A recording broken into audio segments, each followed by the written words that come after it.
I'm Paul Pearson, host of Star Time, and when I'm not hearing men compare women to residential real estate, I'm listening to Rainier Avenue Radio.world.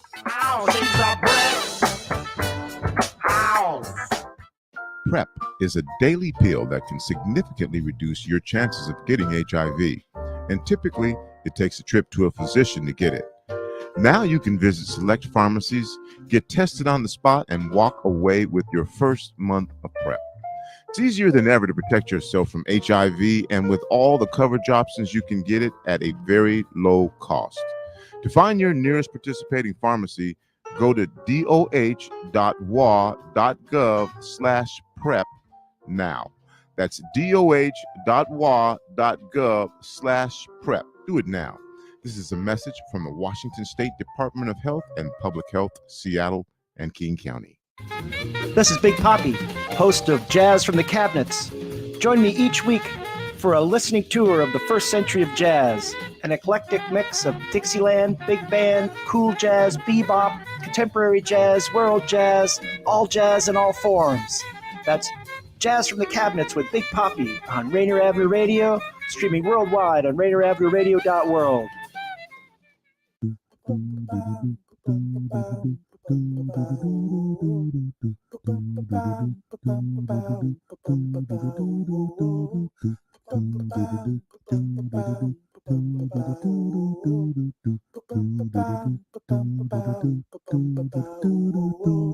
Wash your hands, don't touch your face, wipe things down, clean up your space. When you cough and sneeze, do responsibly. If you feel you're getting ill, isolate at home and chill. No, you're not alone. Please pick up your phone and call 206-477-3977. King County 206-477-3977. Public Health 206-477-3977. King County 206-477-3977. Public Health Community Radio Station will provide you with more information. Say Rainier Avenue Radio. Your community radio station will provide you with more information. Rainier Avenue Radio. You are listening to Rainier Avenue Radio.world. Don't forget to log on www.RainierAvenueRadio.world. Every time you play so smooth, makes me wanna groove. The tree says groove. Welcome to Seniors Matter. I'm Brenda Charles Edwards, your host. We're here live every Friday at 12:30 p.m. Pacific Standard Time on www.RainierAvenueRadio.world, your community radio station. You can also listen to us on YouTube, Facebook, Twitch TV, Twitter, and of course on the Rainier Avenue Radio app. We feature interviews with people that provide services or have valuable information for not only seniors, their families, and the community. Do you need financial documents notarized? Are you a senior that needs documents read to you for clarity or completion? Call me, Brenda, at Black Orchid Notary, 206-683-2636. Tell me where, I'll meet you there. My guest today is Tracy L. Brown. She's the owner and principal consultant of Equity Leadership Collaborative. Tracy is a practical visionary, trainer, and facilitator, as well as a breast cancer survivor. Welcome to the show, Tracy. Welcome, Brenda. Thank you for inviting me. I'm so glad to finally see your face. It's nice to see and meet you as well in person, or as close as possible. Yes, we just found out this morning that I know her brother and sister, and I did not know that. So it's cool to finally put that connection together. Yes, so let's jump right into this, Tracy. You tell us a little bit about your company, but I definitely want to talk about the story that you have to share with us, and especially that one piece about the cards that you have created. Well, my company is Equity Leadership Collaborative. I've been in the diversity, equity, inclusion space for about 25 to 30 years. So what I do is I provide diversity, equity, inclusion, a DEI strategy, as well as a strategic plan to companies who are looking for an expert in the area that looks beyond what's currently out there in terms of the regular templates that are out there on diversity, equity, inclusion. My background is a state and federal a civil rights investigator. I've investigated complaints across a wide variety of sectors, not only employment, but housing, predatory lending, credit insurance transactions, um, as well as under the American with Disabilities Act, transportation equity. I have an extremely uh, high level of scope, depth, and breadth in terms of the company and the services I provide. And in addition to that, I have a leadership program called Lift Your Wings and Soar, and it's a complement to the diversity, equity, and inclusion training and strategy. It's very much a complementary to that. And what goes on along in tandem with that is the Wings That Soar Leadership Inspirational Card Collection. And that card collection is actually to inspire and motivate and encourage people who are engaging in acts of leadership, and to raise the idea that we have leadership virtues, I think, that need to be re-emerged in our society. Courteous, being charitable, kind to each other, valuing people and the gifts, skills, and talents that they bring to the workplace. And much of that has been lost, and you're seeing a resurgence of that. So the cards are really there to inspire and motivate people and kind of catch people doing the right thing for the right reasons and for the right leadership reasons. And you also, though, have a card line for those persons that are suffering breast cancer and how we, as their friends, family, can help support them. Absolutely. Because I am a breast cancer survivor and an aggressive type of cancer, and I'll talk more about that later, it's important for me. I had a very strong network, even though I was living in Massachusetts at the time, away from my family. My husband, my family, and my church was who were there. And I know that it's so important to have people around you to give you a positive message of encouragement, to let you know that you're not in this fight alone, that there are people there who are walking this journey with you and are doing everything they can to make sure that you are a survivor and you continue to be a survivor. And so just so you know, folks, you can order her cards online. I already did. And so Thank you. definitely, they're great. They say things that you may want to say, but you don't know how to put into words. And she's a poet, and so she knows it, and she did it. Thank Okay, you so much. sure. So this is Breast Cancer Awareness Month.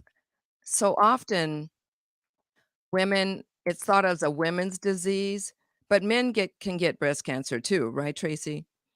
Yes, they can. They get probably about 1% of the breast cancer, but they still can get it. And usually they get it sometimes in later stages because we don't anticipate men getting breast cancer, but yes, they do. So what percentage of Black women are diagnosed with triple negative breast cancer? And I know there's many different types of cancer, and I don't even know if they can say how many there are, but I know that the triple negative is really, it affects our African American women, and it's a tough one. It is. Just in terms of research, 20 to 30% of African American are transferred that are diagnosed with breast cancer, period. But triple negative is even higher because of the fact that are we don't get diagnosed till later on, and there's something going on in the genes that forms this a very aggressive type of cancer, and that's what that is. So if you have dense breasts, I know that they've recommended that, excuse me, that you get a breast MRI, and it does run in my family on my mom's side, and Mm. we're in the process of getting, well, I got my prescription from my doctor, and we're in the process of getting my mom's for Mhm. hers. But do you know anything on that? Well, yes, a lot of times African American women have dense breasts, but all women can have dense breasts. But a lot of times you see that higher rate of African American. And when you have the denser breasts, MRIs are extremely important to get, but it's also the 3D mammogram. They're a type of mammogram, which is the 3D, that takes more pictures, that provides more angles. There are about 80 to 90 different shots to take look at your breasts and identify breasts at an early stage, especially breast cancer that is not invasive yet, that's still within the duct, within the milk duct. There's invasive and non-invasive cancers. The invasive ones are ones that have actually now protruded outside of the milk duct. And so that 3D mammogram, in addition to your MRI, is extremely important to have. But I have to say this, and I need to say this to folks out there, men and women: have your breasts checked every month by yourself, and make sure you go and have an annual mammogram every year. My mom was diagnosed with breast cancer, and eventually she passed away from it after 7 years. But she said something to the women and the men in our family is either one of you, men or women, can get breast cancer, and make sure you go get checked up. Make sure you have that mammogram every year, and do not be afraid. The earlier they catch it, the better your prognosis, and the longer, a better opportunity and your higher percentage for you to live longer. Well, what my mom and I've done for years is we've made it a breakfast date because she likes to go early. So we have a 7 a.m. and a 7:30 appointment, and then afterwards we go Oh, out to see, breakfast. I see. I think that's great, but, could I sleep in just a little bit longer? But Oh, that is so important, though. it It is, really it is. it is. So now what is high necrosis cancer? I probably didn't pronounce that right. Yeah, when they're going through your stages and they're trying to identify the type of cancer, I was triple negative. In addition, they're trying to determine the volatility of the cancer. And I had a high necrosis, meaning it says highly aggressive. That means it can grow very quickly in your body. In fact, I had my diagnosis, I had my mammogram in January of 2016. By January of 2017, I had almost 2 centimeters, not quite, was 1.8, 1.9. It was a kind of an oblong, kind of out of the duct and in the duct, but it grew that quickly. And typically, if you have a non aggressive cancer or a lower stage of necrosis cancer, it can grow, it can take years, up to 10 years before you even see it. It could just be in your body. The high necrosis, triple negative breast cancers, it grows very quickly over a very short period of time.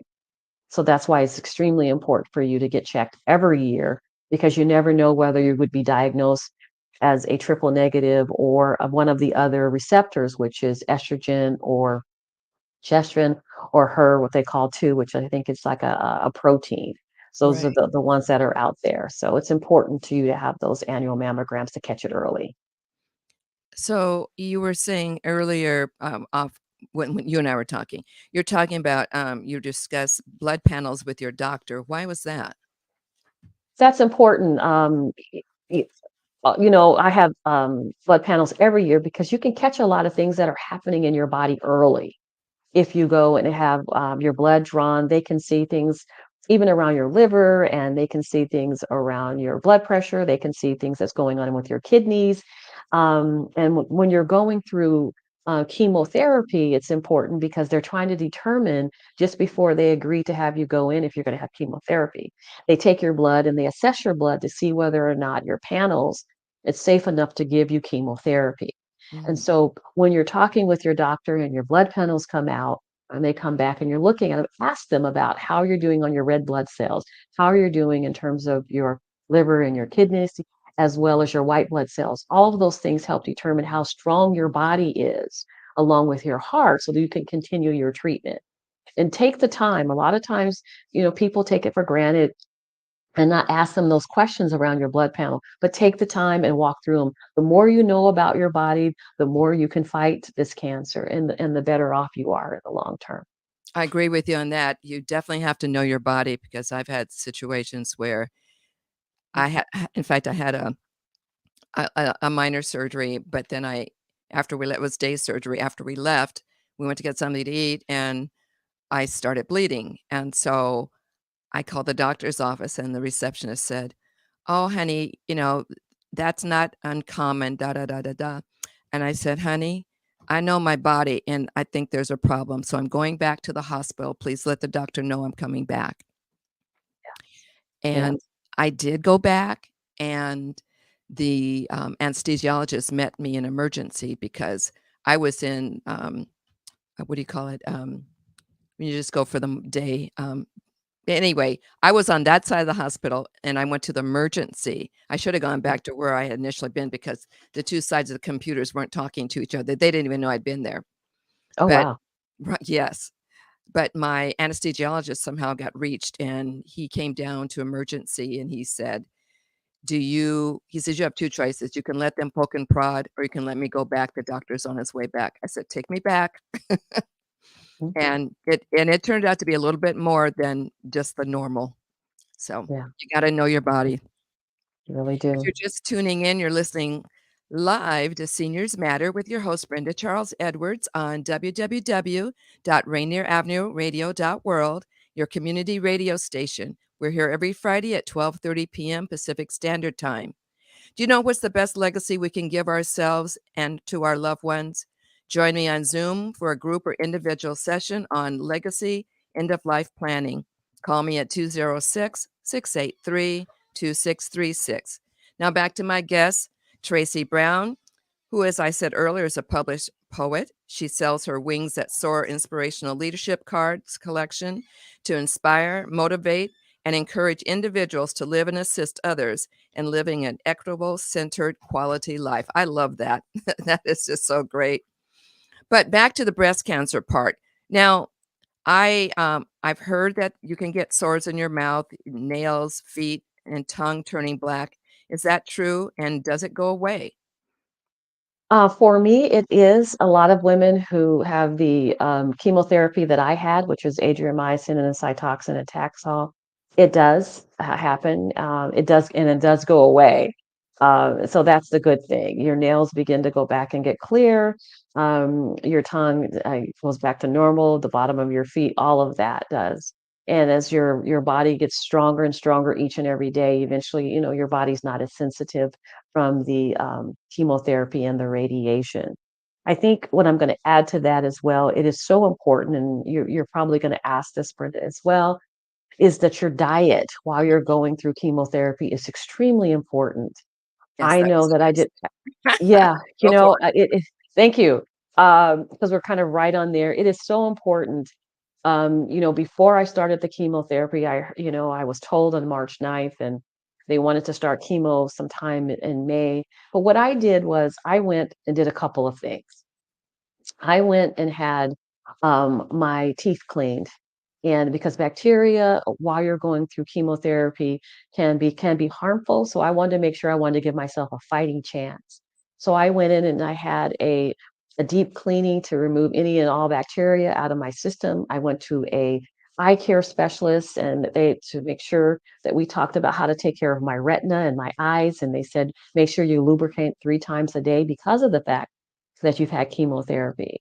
In addition to that, I went to a dermatologist to have him take a look at my nails and my toes to make sure that there could be something else going on that I may have missed. But those are some of the things that you do earlier. I decided to have a port instead of have it my chemo intravenously because I wanted to protect my veins.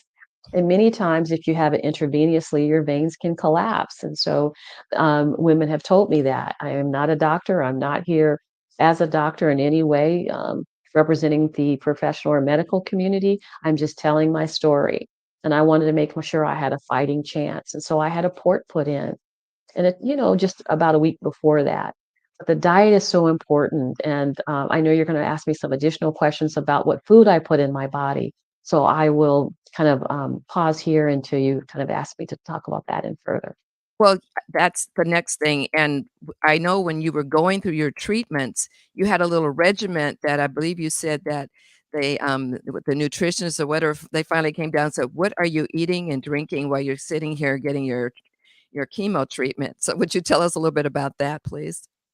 Yes, I will. I did the research again on the type of chemotherapy I had, and that information is out there. And what foods are best for the different types of chemo that you're having. And so I found that with adriamycin Cytoxan, it lacks bland foods. So I made sure that I had bland foods, and smells were extremely important because you didn't want to feel sick or nauseous while you're going through the chemo. So I had a lot of bland foods. But what's important about that is what type of foods and how you prepare your foods. So I would go to the grocery stores and I would look for organic. The prices have gone down now. They're very close to regular prices because there's a lot of producers out there. But I made sure I use apple cider vinegar, an organic brand, and I would put them in different bowls and Mother. add water. Yeah, right. And I would add water to that, and it would lift any E. coli bacteria, anything, because remember, it's coming from the ground. And so there's still bacteria in the ground. The pesticides, if it's not organic, all that has to be at some levels lifted off, and it makes the fruits and the vegetables taste better anyway. And I wanted something that would work with the chemo instead of counter to the chemo. And so I had a drink that I would have every day, which was spinach and blueberries and carrots and apples, and I had that green drink. And then I think what was also important, as you're saying, when I was sitting there, the nutritionist said, we've seen we've seen your file, and you have a tremendous, highly toxic adriamycin and cytoxin. What are you taking? Because your blood levels look, pretty not normal, but they haven't dipped so low that to cause any alarm. So they said, what are in those little containers you have in front of you? And I said, well, one of them is, blueberries, and another one is strawberries, and another one is mangoes. But one of the two important ones, and of course, is watermelon as well, was papaya, because the papain is a digestive enzyme that goes in and clears your system and allows it to be less acidic. And chemotherapy is extremely acidic. So, along with the papaya and along with the kefir yogurt, that helps you to be able to eat. And so, I was pretty much able to eat pretty much what I wanted. I had a lot of soup. I love Chikorita by Camels. I probably shouldn't, Progresso, um, but by Progresso, but it was absolutely delicious. And I had very lean meats. But I think the important thing is they wanted to know, what I was having. And I said, it seems to me that if I'm going to come and have the chemo, I'm not going to sit here and just drink water because the chemo is acidic, right? And so I'm not going to have just water. I'm going to have foods that are healthy and clean that are going to work with the chemo. Taxol was a little different. It likes spicy foods. And so I had a craving from food from the motherland. And so, Eritrean and Ethiopian food was something that I enjoyed. And I found this little restaurant in Cambridge. We'd go there once a week. And my oncologists are like, my goodness, you're just eating these different foods. And I never got sick. Oh, I never, at all. I had a little bit of gas at first, and I would just lay on my back and my knees up and go back and forth, and that was relieving it. And the only thing, and I do need to say this, one of the things I did develop a slight, because chemo can be very, drying, and can cause constipation. So I developed a slight hemorrhoid. And when this is going to sound a little gross, but when the waste comes out and your skin is extremely sensitive because of the chemo, it's staying like I can't tell you. mm, And I just would be in tears because I didn't know and afraid to go to the restroom because of the fact. And I have a cousin who was going through it at the same time, and she said, "Get Decidin." the what? I said, Decidin. I said, "What do you mean Decidin? Isn't that a baby thing, for babies and baby bottoms and diaper rash?" She says, "Yes, but it works." And, instead of going and getting any type of steroid to minimize that, Decidin is it's inexpensive and it will take care of all of the stinging down there. So I want to tell people that because sometimes, that can happen. But your diet is extremely important to make sure you have healthy foods. Thank you for that. There's 2 things, that I wanted to ask you on really quickly on the papaya boats. Yes. My husband came home one day, and he was at work, and he came home, and I was sitting in the living room, and I had these papaya I had cut and hollowed out the papaya and left some of the meat in the papaya, and I had my feet in them, right? And he goes, "What are you doing?" And I said, "Well, it seems to me that, papaya is in a lot of medicines, and it can be very healing to cuts and sores." And, some women had experienced some of their toenails lifted because of the aggressiveness and the toxicity of the chemo. And I figured that maybe if I put my feet in these little papaya boats, since it was doing so well on my tummy, that that would prevent, any bacteria growing, and that it would save my nails. And, they were probably going to be fine anyway, but some women have experienced that. So I said, nope, I'm going to go ahead and do that. I had the pictures. We're still trying to find them. But he just looked at me and said, that is just so funny. But Whatever those kind of, works. whatever worked, right? And I do want to also mention when I went through radiation, though, a lot of times they'll give women Aquaphor, and sometimes that works for them, and sometimes it doesn't. What worked for me is Mioderm. What's It is Aquaphor? it's a petroleum type of jelly that you put on your breasts just Um, before for radiation. mm, And I was given the tip, Mioderm is better for that. You start it a week before you start your radiation, and then the morning of your radiation, when you have it, you remove it. And then, of course, remove it. You put it back on after the radiation. I didn't burn. I was this tanned. like a sealant? It's like a sealant, and it kind of protects it from, somewhat of the radiation, but at the same time, you remove it. Um, and a lot of women felt discomfort and uncomfortableness, or they burned Mm, because of the radiation. And so Aquaphor is good for that. But I thought Mioderm did a better job. And so throughout my entire regiment, I didn't get sick. I worked 20 to 30 hours a week. I had an aggressive strain, and they wanted to continue further testing. And at the time, my concern was just taking care of myself. So right. um, I it hear you. was quite the ordeal. Why say, can we say Henrietta Leak? Oh, anyway, since your tumor was close to your heart, weren't you scared or concerned when they provided you with radiation? I was at first. They took me through a process where they tested my heart. I think it's an echo, and then Mm, they had to talk about the best position to have to have your radiation. And so they had me lay on my stomach and in my breast on the left hand side. Went through a small little area, and they were able to um, go ahead and provide the radiation at that time. Like I said, I had amazing doctors at Dana Farber, and my my surgeon at Cambridge Hospital. They were just amazing. And I put my care in their hands, and they provided that competent care and amazing care for me. And I told them they saved my life. I guess so. Wow. So, Tracy, if your cancer were to come back, would you do the same regimen? Yes, I would. I absolutely would. In addition to whatever else they had for me, I would still go through the same process, researching it, make sure that I understood if it came back to the breast, if it was triple negative, if that's the regimen, that's the diagnosis, if it came back somewhere else, I would still go back and do that same kind of research. I have continued that diet even as of today. Mm, And cleaning my foods is just so important to remove the pesticides. You can't do anything about the particulates in the environment and the greenhouse gases in the environment, but I can sure have some say so about what I eat. absolutely. And I know you were telling me not only do you clean your vegetables, you also wipe down anything that you bring in the house and put in the cupboards.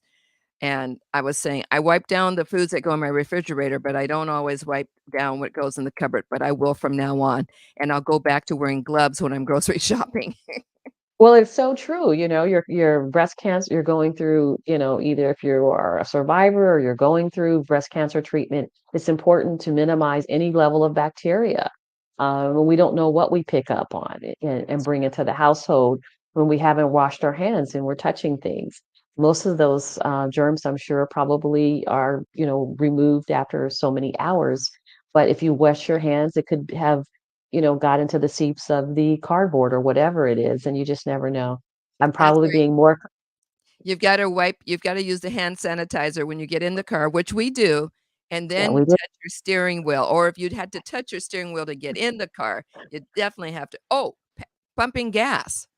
I've been Yes. using gloves with pumping gas because you really don't know who's been Mhm. touching it. So, Yeah, that's exactly correct. You just don't know.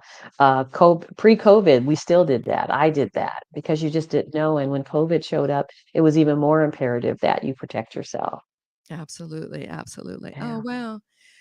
This has just been so enlightening, Tracy. I thank you so much for coming on the show because I have some friends that are going through